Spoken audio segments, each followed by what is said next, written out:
Bonjour et bienvenue dans ce 8e volet de cette série consacrée au développement cross-platform présenté par Inaxos, Dotblog et moi-même Olivier Dahan sur la base de Visual Studio, Xamarin 2.0 et MVVM Cross version 3 de Stuart Lodge. Aujourd'hui, nous allons aborder le sujet des données, comment sauvegarder et relire des données dans une application cross-platform. Gérer des données dans une application, quelle qu'elle soit, cross-platform ou non, est un impératif en informatique sous toutes ses formes. On peut avoir un stockage local, un stockage distant. En local, on peut utiliser des données propriétaires en binaire, du texte, des formats de type CSV. On peut utiliser de la sérialisation, XML, JSON, et bien entendu, on peut utiliser des bases de données. Sous Windows, nous avons souvent l'habitude d'utiliser SQL Server, qui est un produit Microsoft d'excellente qualité, que j'aime beaucoup personnellement. Il existe des versions d'SQL Server consacrées aux unités mobiles, d'autres consacrées aux sites web. Mais le seul problème que l'on a avec SQL Server, c'est que c'est un produit Microsoft, et comme tous les produits Microsoft, ou presque, il ne fonctionne que sur des produits Microsoft. Or, nous avons une contrainte bien particulière avec le cross-platform, c'est d'obtenir un jeu d'API permettant d'attaquer une base de données qui soit totalement cross-platform, aussi bien sous les OS de chez Microsoft que sous iOS ou Android. Dès lors, les choix deviennent plus limités, et dans MVVM Cross 3, Stuart Lodge a décidé d'intégrer une version de SQLite qui permet de stocker des données dans un espace local privé. Et cette gestion de données a l'avantage d'être portable grâce à la notion de plugin d'MVVM Cross sur toutes les plateformes que l'on va pouvoir utiliser. Bien entendu, le stockage de données dans un environnement de type smartphone ou tablette n'a pas grand-chose à voir avec le stockage des informations d'une grosse application LOB qui peut nécessiter des dizaines de gigaoctets de disques durs, des milliers de transactions à la seconde. Soyons raisonnables, sur un téléphone ou sur une tablette, et éventuellement même dans une application de type WinRT, il s'agit avant tout de pouvoir stocker un certain nombre d'informations propres à l'utilisateur, par exemple un carnet d'adresses, une liste de notes, qui sont des informations qui sont structurées, qui méritent d'être traitées comme des informations structurées, qui méritent aussi d'avoir le bénéfice d'une gestion de transactions, mais qui n'atteindront jamais en nombre des dizaines de millions d'enregistrements, ni des centaines de connexions simultanées, puisque une seule personne s'en sert à la fois. Au-delà de ces données personnelles locales, ces systèmes de base de données comme SQLite sont parfaits pour jouer le rôle de cache dans le cadre de développement qui se servent d'informations placées dans le cloud ou sur un web service et qui veulent pouvoir assurer un fonctionnement hors connexion, donc avec une base de données locale qui joue le rôle d'un cache vivant qui se met à jour à chaque fois que les connexions sont possibles. Donc les bases de données de type SQLite sont des bases de données qui sont utilisées dans un cadre spécifique au monde des unités mobiles, donc il ne faut pas s'attendre à y voir des performances ou des capacités de l'ordre de celles de SQL Server. Ceci étant dit, SQLite va permettre de mettre en place des applications tout à fait vivantes avec du stockage d'informations et beaucoup de choses que nous allons voir qui sont extrêmement importante pour faire une application professionnelle. On notera que pour cette vidéo, deux petites choses. La première, c'est que j'avais prévu de vous la faire totalement en live, comme beaucoup d'autres, mais qu'un réglage malencontreux de la qualité du son a fait que j'étais obligé de mettre tout à la poubelle et de tout recommencer. Et le programme étant écrit, j'allais pas le refaire une nouvelle fois, donc je commenterai le code que j'ai écrit. Et puis la deuxième chose, c'est que je suis revenu à un format HD simple en 720 points. Le format Full HD des deux dernières vidéos semble poser des problèmes à certaines personnes qui n'ont pas des écrans très larges en 16/9. Donc voilà, nous allons commencer d'abord par la mise en place du noyau.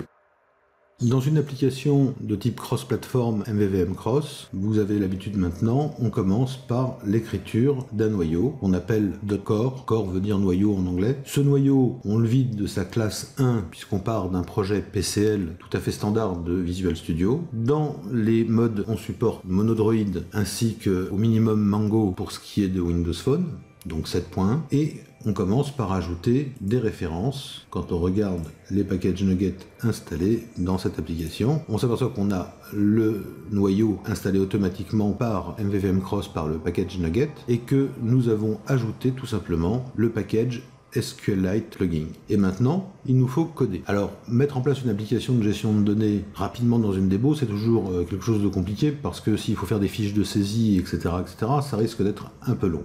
Donc un parti pris a été choisi qui est de permettre l'insertion de données à l'intérieur de la base et leur consultation. La première chose dont on a besoin lorsqu'on gère de telles données, c'est d'avoir la partie modèle. Et en effet, en MVVM, que ce soit avec MVVM Cross, MVVM Lite ou n'importe quelle autre stratégie MVVM, même avec Prism, il nous faut des données. Dans le standard MVVM, modèle, view, view model, c'est le premier M de MVVM, ce sont les modèles. Donc notre classe, nous allons la ranger dans un sous-répertoire modèle et nous allons ranger des équipements, au sens le plus large du terme, dire des équipements électriques, électroniques, peu importe. Pour déclarer cette classe, public class equipment, un ID entier public, un name en string, un prix en float et une image URL qui pointera sur l'image dans une base de données externe ou sur Internet bien évidemment ici, l'image de l'équipement en question. Vous remarquerez ici primary key auto increment qui sont deux attributs qui, si vous le lisez bien, ce qui vient d'apparaître à l'écran sous le mot primary key, est bien sirius.mvvmcross.plugins.sqlite.primary key attribute. Cet attribut est donc fourni par le plugin SQLite de MVVM Cross, tout autant que auto-increment, qui est un autre attribut fourni par ce plugin. D'autres sont fournis, par exemple, comme ignore, si on cherche à ignorer la valeur d'un champ ou d'une propriété qui est calculée, par exemple. C'est du POCO, donc du Plain Old C#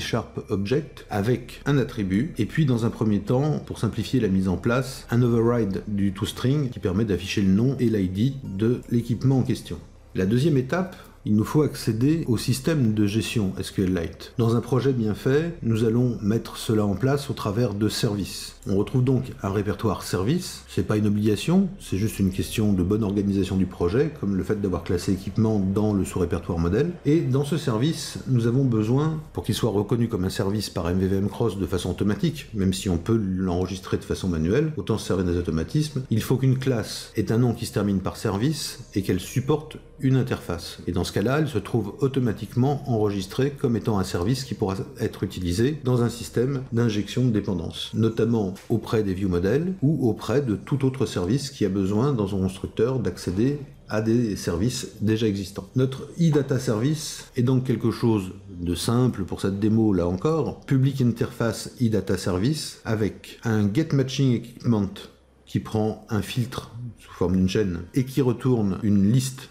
d'equipment, et puis des opérations crudes habituelles, insert, delete, update, et puis un compte qui nous permettra de connaître le nombre d'éléments insérés dans la base à tout moment. Ce eData Service est mis en place dans Data Service. Data Service hérite de eData Service, et on voit ici les méthodes qui sont supportées de cette interface, donc il n'y a pas grand chose de plus, en fait il n'y a même rien de plus en dehors du constructeur. Comment récupérer le service SQLite, qui est quand même le premier dans le système, celui qu'on a ajouté grâce au plugin? Encore une fois, c'est de l'injection de dépendance via les constructeurs. Je déclare dans ma classe Data Service un constructeur public, bien sûr, Data Service, qui prend en paramètre un eSQLite Connection Factory que je vais appeler Factory. Ce eSQLite Connection Factory va me retourner en fait le nécessaire pour pouvoir créer une connexion à une base de données nouvelle ou existante. C'est extrêmement simplifié, donc je vais conserver ma connexion, la Factory, sauf si j'avais besoin de recréer des bases en cours de fonctionnement, mais ici c'est pas le cas, donc je ne vais pas la garder. Par contre, je vais me créer une variable eSQLite Connection et je vais obtenir cette connexion tout de suite dans le constructeur en demandant Factory Create et le nom de la base de données qui sera créée sur la device. Si la base existe déjà, bien sûr, elle n'est pas détruite,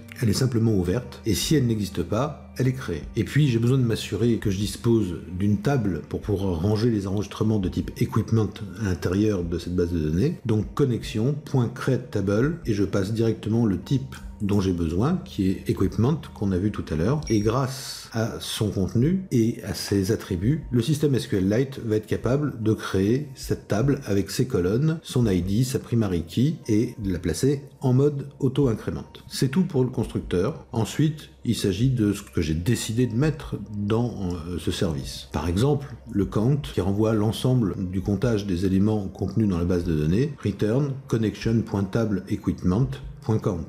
Pour l'update, le delete et l'insert, on peut guère faire plus simple. On update en passant un objet, une instance equipment, connection update equipment, connection delete equipment de equipment ID. Dans un delete, on a besoin de l'ID. Et pour un insert, on insert directement l'objet. Reste à récupérer la liste. Cette liste, donc il s'agit d'une liste equipment, je l'ai appelée getMatchingEquipment, j'aurais pu mettre un S d'ailleurs, qui accepte en paramètre une chaîne de caractères qui sera le filtre. Après quelques essais, il m'a semblé que le fonctionnement était plus sain si je séparais en deux requêtes link différentes dans le cas où le string ici était passé à nul ou à blanc. Ce n'est qu'une démonstration. Donc ce service existe et à partir de là, on peut commencer à insérer des équipements dans notre base de données et les relire et les filtrer. Bien entendu, pour une démonstration de ce genre, je ne vais pas mettre en place plusieurs pages avec de la saisie de données, etc. C'est un projet qu'on verra plus tard, où on va essayer de regrouper l'ensemble de toutes ces petites connaissances qu'on a engrangées sur toutes les vidéos précédentes, pour essayer de créer quelque chose d'un peu plus conséquent. Et pour l'instant, on travaille en sniper sur des fonctionnalités bien précises. Donc on va pas perdre du temps avec de la navigation, avec des pages complexes. Donc la création des equipments va être faite automatiquement. Je vais avoir un bouton qui me permet de créer un nouvel equipment, mais pour remplir le contenu de cet equipment, on va le faire à partir de choses qui sont automatiquement remplies. Pour faire ça, j'ai besoin d'un petit générateur d'equipment. Je crée un eEquipmentGeneratorService qui contient une seule méthode, qui crée un nouvel équipement et qui m'envoie une instance. Et c'est celle-ci que je pourrais insérer directement dans la base. Au niveau de la mise en œuvre, on a quelque chose de très simple, puisque de toute façon on n'a qu'une seule méthode dans cette interface. On voit Create New Equipment, on retourne un nouvel équipement avec un prix qui est calculé par une fonction random qu'on a conservé quelque part ici, un nom qui est choisi au hasard dans cette liste, et puis une image URL qui pour une fois n'est pas des petits chats, dans le loreminpixel.com que je vous ai déjà présenté dans une autre vidéo, avec des images de 200 sur 200, ça ira très bien pour cette démonstration, choisi dans le groupe des images techniques, et il y en a une dizaine, donc avec un nombre aléatoire qui ira de 1 à 10, car si ça peut suffire de passer ça, puisqu'à chaque interrogation, une nouvelle image est fournie, il faut surtout garder à l'esprit qu'il y a la gestion de cache qui sera utilisée au moins dans la version Android, comme nous allons le voir. Comme l'image va porter exactement le même nom, l'URL qui est ici, le cache nous fournira systématiquement la même image. Donc la première sera une image bien aléatoire, mais les suivantes ce seront toujours la même image puisque c'est l'image de même nom. Donc pour tromper ce système de cache, on génère derrière un nombre entre 1 et 10 qui fait qu'on aura au moins 10 images différentes. Pour la liste de noms qui est ici, on peut taper ce qu'on veut. Je vous rappelle une petite astuce. J'ai créé il y a déjà un moment un petit programme qui s'appelle Lorem Ipsum qui est en Silverlight, qui fonctionne aussi bien sur le site web où il est présent qu'en mode out of browser, donc vous pouvez installer sur votre machine ce qui est fait là en l'espèce. Lorem Ipsum permet de générer des paragraphes, des phrases ou des mots. Et comme vous le voyez par ici, on a des réglages qui dépendent, quand c'est un paragraphe, entre combien et combien de paragraphes, combien de phrases par paragraphe, combien de mots par phrase. J'ai donc utilisé quelque chose de plus simple, qui est le générateur de mots, et je vais demander de me générer une quinzaine de mots. On génère, et on a les mots qui apparaissent, bien évidemment. Donc c'est à partir de cet outil que j'ai généré la liste de mots qui était mise ici. Chaque appel de Create New Equipment, j'aurai une instance avec un prix aléatoire, un nom aléatoire et une image aléatoire. Notre service, eDataService, avec son implémentation qui fait le vrai boulot pour communiquer avec la base de données SQLite, a été mis en place. Notre service supplémentaire qui nous permet de générer des instances d'equipment aléatoires a été mis en place lui aussi. C'est fini, il ne nous reste plus qu'à coder le ViewModel. Pour faire fonctionner l'application, nous allons mettre en place un ViewModel qui contient un certain nombre de propriétés comme le filtre, la liste des équipements qui sera affichée, un compteur qui permettra de connaître combien il y a d'éléments insérés à l'intérieur de la base de données, et puis deux commandes, une pour insérer un nouvel équipement, l'autre pour appliquer le filtre qui aurait été saisi. On en arrive donc au constructeur de notre ViewModel qui, par injection de dépendance, va obtenir d'une part le eDataService et le eEquipmentGeneratorService. Il va stocker ces deux services qu'il aura reçus et il va initialiser l'insert command et l'applyFilter command en créant deux MVX commandes, l'une pointant sur applyFilter et l'autre sur insertEquipment. Regardons l'insertEquipment pour commencer. Deux lignes suffisent, même une suffirait dans l'absolu. On appelle le data service, sa méthode insert, on appelle le generator service, create new equipment. Ceci nous ramène une nouvelle instance de l'equipment qui est passé donc à insert et qui va directement l'ajouter à la table. Pour que notre application ait un visuel un petit peu plus dynamique, on remet à jour le count qui est affiché à l'écran, donc on réinterroge le compte dans la base de données. Le apply filter est lui aussi rudimentaire, puisqu'on a la liste des équipements, on dit qu'elle est égale à data service get matching equipment, il manquerait donc le S, du filter qui a été saisi. C'est la séquence qu'on a vue tout à l'heure, qui faisait le choix quand le filtre est à vide ou quand il ne l'est pas, et qui fait une requête link sur la table en question. Pour les besoins cosmétiques, on va dire, de l'application, on a overridé la méthode start qui, au départ, fait un compte égale dataservice.count pour que le compte affiché ne soit pas à 0 quand on ouvre l'application, et qui fait un apply filter pour que l'ensemble du filtre soit chargé, vraisemblablement à vide puisqu'on est dans la méthode start, donc on n'a rien conservé, et donc d'avoir la liste de toutes les informations déjà saisies. Après, c'est un choix de mise en page, c'est un choix de fonctionnalité, peu importe. Dans cette démo, c'est comme ça qu'on fera les choses pour rendre l'ensemble plus agréable. Donc notre noyau est totalement terminé, et ce qui est extraordinaire dans cette façon de faire, c'est que ce noyau est un noyau totalement portable d'iOS à Windows Phone 8 en passant par Surface, WPF et j'en oublie, qu'il a été créé une fois une seule, qu'il est maintenant fonctionnel, qu'il contient une gestion de base de données relationnelle avec des accès sophistiqués, crudes, de gestion de transactions qu'on n'a pas utilisé ici mais qui existent dans la connexion SQLite. Et l'ensemble de ce petit code va être utilisé maintenant pour faire vivre une application de type Android ou Windows Phone. Il est temps de passer à la réalisation de la première application d'interface. On va choisir une application Android, donc que l'on crée par les mêmes procédés qu'on a vus dans toutes les vidéos précédentes. J'ajoute une application Android. Cette application Android, je lui donne le même nom avec .droid à la fin. Elle va utiliser dans ses références le cross-core. Elle va référencer le noyau de notre application. Et puis elle va contenir un certain nombre d'autres package, voici ceux qui sont installés, donc tous ceux du noyau, mais comme on va utiliser des images affichables à partir de leur URL, donc à partir d'Internet, et que ce composant-là n'existe pas dans Android, MVVM Cross fournit un MVX Image View qui correspond à ce dont on s'attend, c'est-à-dire le même comportement que le comportement image en XAML. C'est-à-dire qu'on peut lui passer une URL, il va le chercher. Mais comme là, ce n'est pas intégré à XAML, ce n'est pas intégré au XML de MVVM Cross, si, mais pas d'Android, MVVM Cross s'appuie pour gérer cela sur deux autres packages qui sont le Download Cache, qui va donc jouer le rôle de cache de téléchargement, et le File Plugin que nous n'utiliserons pas directement, mais que le Download Cache utilise pour stocker temporairement les images qu'il a téléchargées. Donc on ajoute ces deux plugins, c'est quelque chose qu'on a déjà vu dans une vidéo, au moins une ou deux vidéos précédentes, c'est bon de le rappeler, et bien évidemment, on retrouve notre plugin SQLite du côté interface. Vous allez me dire, pourquoi du côté interface? Parce qu'en fait, c'est le seul moyen d'ajouter le code qui est spécifique à la plateforme, même si c'est le noyau qui s'occupe de la partie gestion des données. Le noyau dispose, on pourrait dire quasiment, d'une interface. Cette interface est abstraite, elle lui donne la possibilité d'appeler des choses comme create, delete, mais l'implémentation réelle de ces create, delete, de ces ISQL connection, etc., ne peut se faire que de façon native en fonction de chaque plateforme, et c'est pour ça que ces plugins existent dans toutes les variantes possibles, avec un noyau PCL qui est utilisé par notre noyau, et avec autant d'implémentations qu'il y a de plateformes à supporter. C'est pour ça qu'on l'ajoute une fois dans le noyau pour bénéficier de l'interface, et on l'ajoute une fois dans le projet d'interface pour cette fois-ci injecter le véritable code natif qui correspond soit à Android, soit à Windows Phone ou WPF ou WinRT, etc. D'ailleurs, je pourrais vous faire voir dans les sources de MVVM Cross, là où se trouvent les plugins. Vous voyez la liste des plugins en cours de développement ou qui existent déjà dans les packages Nugget.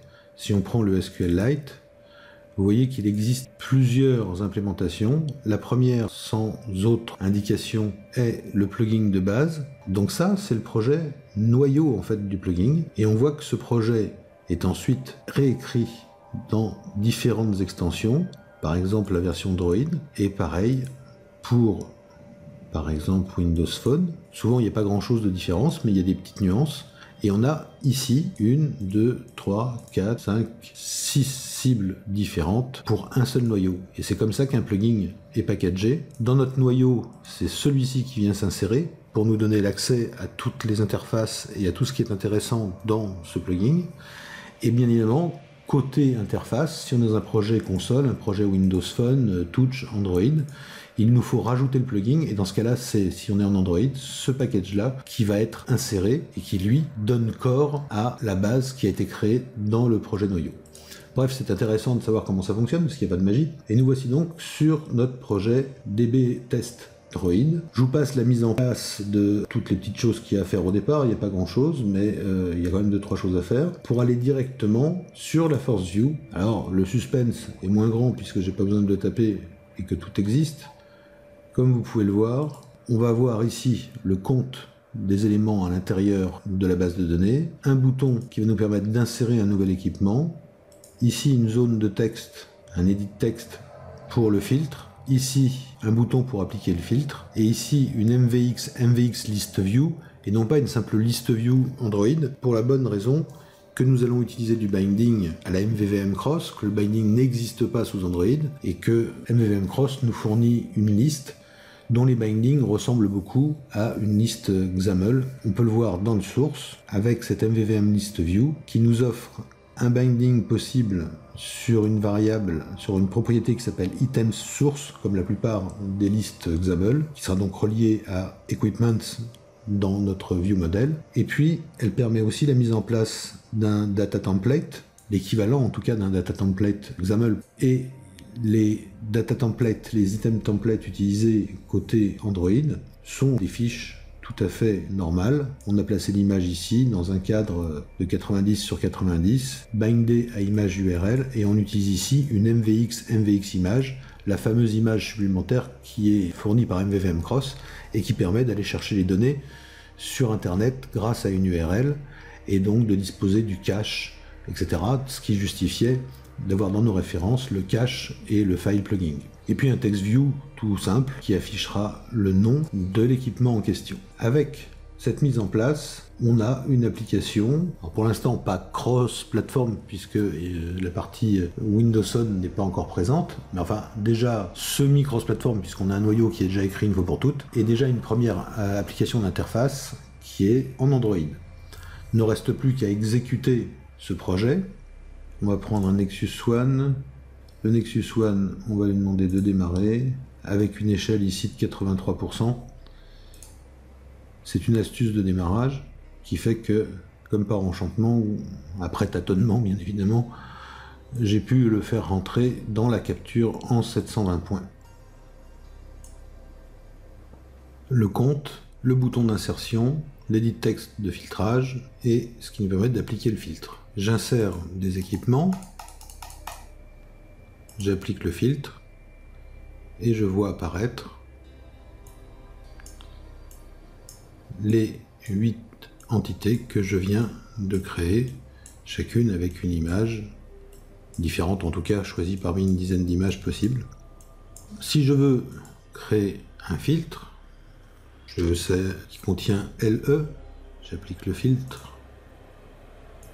On n'a que celles qui contiennent LE. Maintenant, il y a quelque chose de plus intéressant à voir avec cette gestion de données. Je reviens au menu. Si je relance mon application, elle est exactement dans le même état. Pour l'instant, pas trop de miracles. L'application a juste été poussée dans la mémoire d'Android, et comme il n'y a pas eu besoin de libération supplémentaire, on la retrouve exactement telle qu'elle était. Mais on va être plus méchant. Je vais venir ici, paramètres, application, DB Test Android, je force l'arrêt. Donc on shoot l'application. Et maintenant, je reprends DB Test Droid. Le splash screen apparaît, ce qui prouve que l'application redémarre depuis 0. Elle se charge. Et notre affichage est bien reconstruit avec le nombre d'éléments dans la base de données, notre base de données au complet. On va rajouter une vingtaine d'équipements, on applique, on voit ici des images viennent d'arriver. Tout a été stocké. Je prends celles qui contiennent SE, j'applique le filtre. Il n'y en a qu'une seule. Je vide mon filtre, je l'applique. J'ai de nouveau l'ensemble de mes informations. Pareil, je reviens au menu, paramètres, application, DB test Droid, je force l'arrêt. Donc notre application ne tourne absolument plus. Je reviens au menu, je redemande l'application DB test Droid, de nouveau le splash screen puisque bien entendu l'application redémarre à 0, et notre affichage avec les 20 éléments créés qu'on retrouve ici. Donc vous voyez à quel point ce système est en plus simple et robuste. Il n'y a pas de perte de données, tout se fait automatiquement avec excessivement peu de code. Revenons à Visual Studio qui n'est plus au mode debug puisque j'avais arrêté depuis un moment, et refaisons très rapidement le tour de cette application. Un noyau, ce noyau référence MVVM Cross et le plugin SQLite. Il met en place pour des raisons de pratique un service qui s'appelle Data Service. Ce Data Service permet d'obtenir une liste filtrée d'éléments sur cette table, d'insérer, de détruire, d'updater ou d'obtenir le compte. On a créé dans les modèles une simple classe pour laquelle on a attribué un ID en primary key auto-increment, et c'est tout, puisque la petite astuce qui permet de générer des faux équipements serait remplacée dans une application réelle par une page de saisie qui permettrait de saisir l'ensemble de ces éléments manuellement. Un view modèle d'une grande simplicité, une propriété pour le filtrage, une propriété pour la liste des équipements, une autre pour le compte, deux commandes, une pour insérer, l'autre pour appliquer le filtre, un constructeur qui reçoit par injection de dépendance le data service et notre petit générateur d'instances, qui crée les deux commandes, une initialisation dans le start pour que, au lancement de l'application, le count et la liste des enregistrements s'affichent immédiatement. L'apply filter ne fait qu'appeler le data service en lui demandant tous les enregistrements qui matchent le filtre, et l'insert equipment qui ne fait qu'appeler le data service en insert en appelant notre générateur pour créer une nouvelle instance. Derrière, elle remet à jour le count de telle façon à ce que l'affichage soit cohérent. Donc c'est tout. Et côté Android, on n'a fait que rajouter tous les packages nuggets qui étaient nécessaires, et on a juste programmé une first view qui est pas bien compliqué, avec un linear layout, un text view, un bouton, un edit text, un autre bouton et une MVX list view qui d'un côté est bindé à item source et qui de l'autre place un layout template qui n'est autre qu'une fiche restreinte qui contient le détail de chaque élément et qu'on peut mettre en page bien évidemment comme on le souhaite. Donc vraiment quelque chose de simple, de très facile à mettre en place, de puissant et de safe, puisqu'on l'a vu, on pouvait shooter l'application et on ne perd pas les données qu'on a. Reste plus qu'à faire la même chose avec une application Windows 8.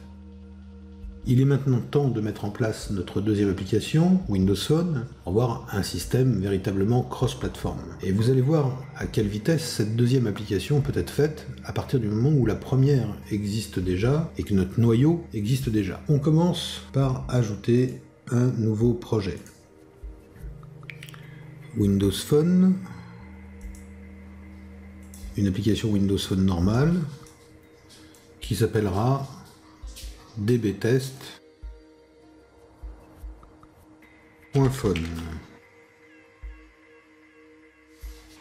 Nous avons la partie designer, la partie XAML et l'ensemble du projet de base. On commence dans les références par ajouter notre noyau, le dbcore, puis nous allons ajouter les packages nuggets indispensables, MVVM Cross, et puis le SQLite plugin.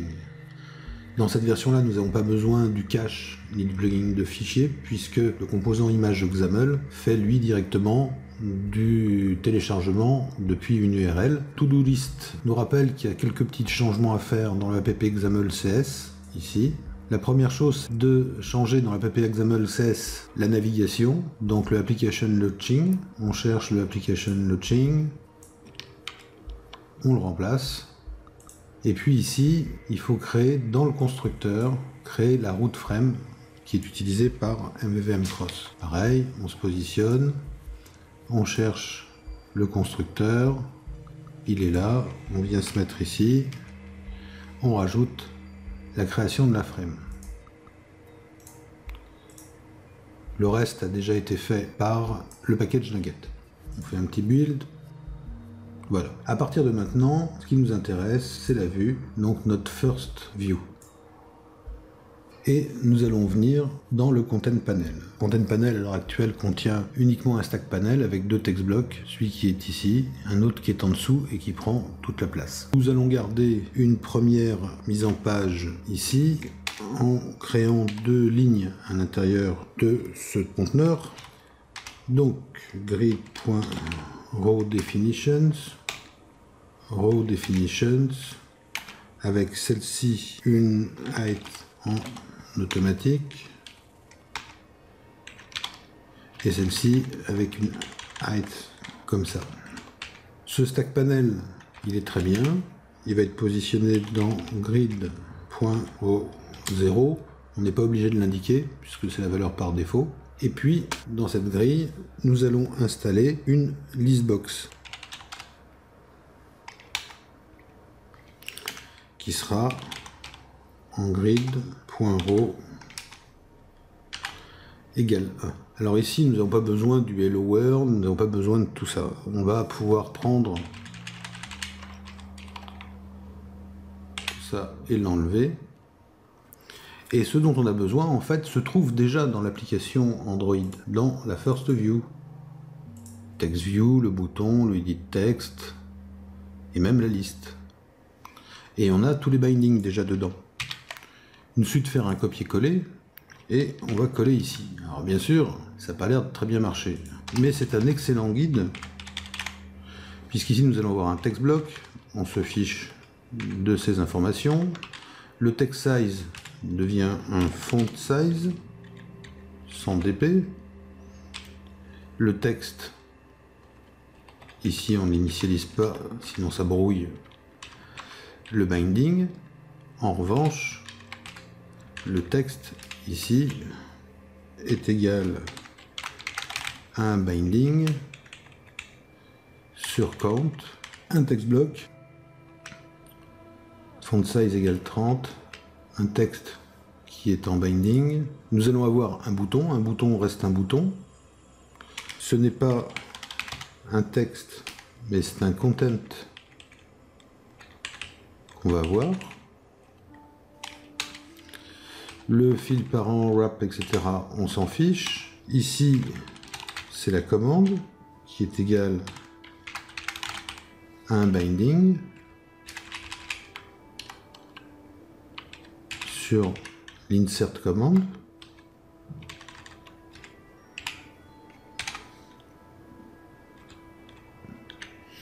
L'edit text devient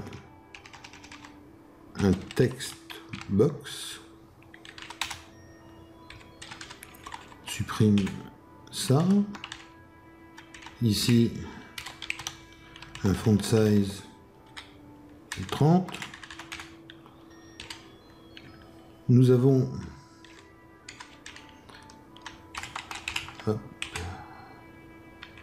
le texte qui est égal à un binding sur filter.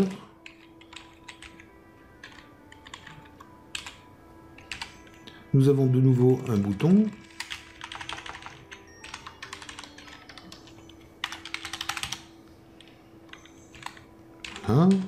Ça, on laisse tomber. Il va absolument, bien sûr, ReSharper nous faire rajouter les choses, mais on n'en a pas besoin. local mvxbind, on va l'enlever. Ici, c'est la commande qui est égale à un binding avec ici. Et quant à la list view, nous avons besoin uniquement d'une list box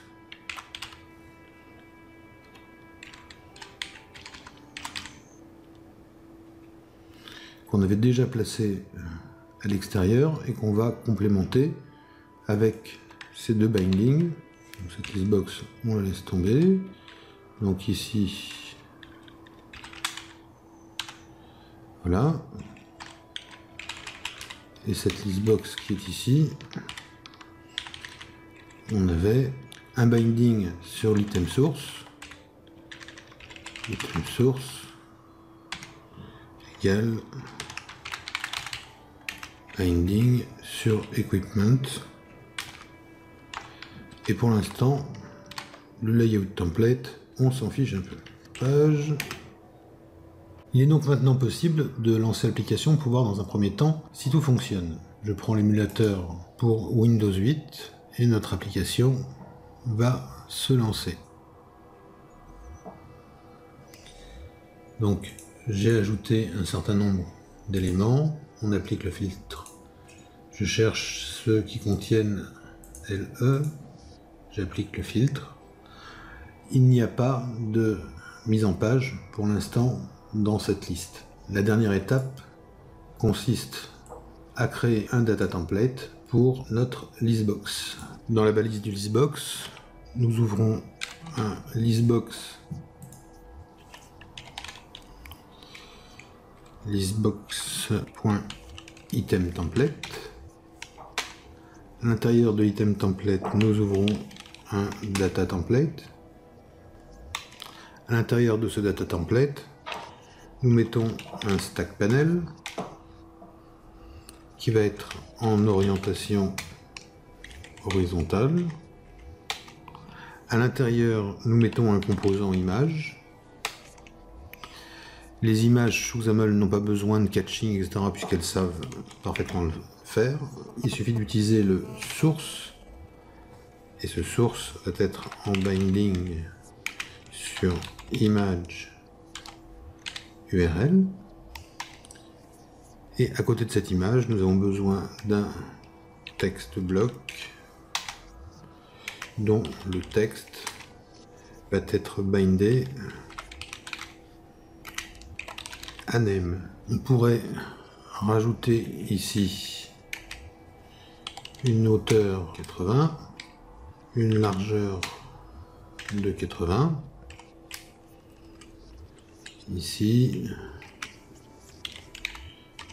un font size de 20 par exemple. On exécute. Voici cette liste. 9 items, 16 items, 17 items. On remet à jour.